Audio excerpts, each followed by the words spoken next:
Well, hey there, and welcome back to the course pre-work section. By now, you've got a good understanding of what's to come for the start of the course, and I can't wait until that time. Before then, I wanted to run through a few important points to make about upholding copyright law when it comes to flipping your classroom. Now, you might be thinking, I'm just here to flip my classroom. I'm not planning on selling anything, so I'm good. Well, yes and no. Just because you aren't selling anything doesn't mean you shouldn't CYA. Cover your rear end. It's just always better to be safe and respectful. Before I get into a few tips, I need to say loud and clear that I am by no means a lawyer or in any way a professional when it comes to following or making recommendations around copyright law. I am simply sharing what I know and what I have done to be respectful of other people's property. Here we go. Tip number 1. When making your resources that you plan to use in your classroom, unless you are using strictly your own materials or those available by Creative Commons, make sure that they are only available online to you and your students and no one else. This includes any student resources and any resources used to create your videos like your slides.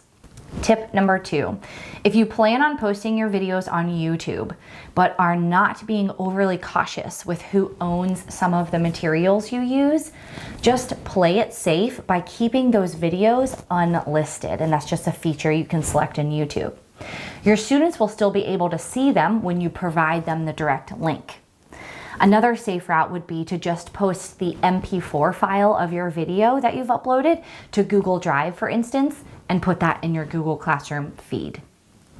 Tip number 3, don't assume that just because you are using something for educational purposes that you have rights to it.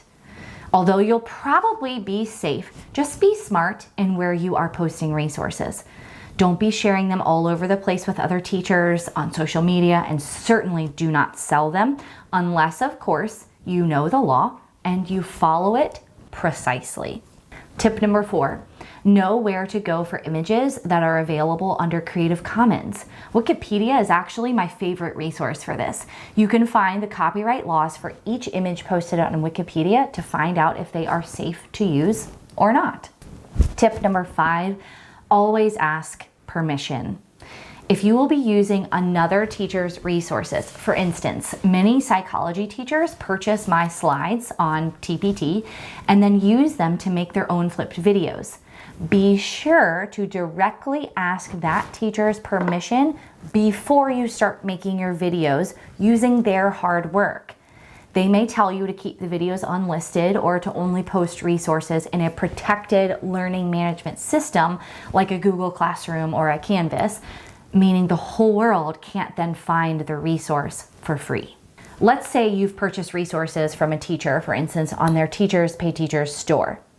Every single resource, if it's reputable, will have an acceptable use policy right there in the resource. It may be one of the first pages or its own PDF in the folder you download, but it's there, so find it and read it. It will tell you what you can and cannot do with their resources. Never break those policies. All right, Flip teachers, that's what I've got for you today on copyright law and making sure your flipped classroom is following the rules and, more importantly, being respectful of other people's intellectual property. I'll see you in Module 1.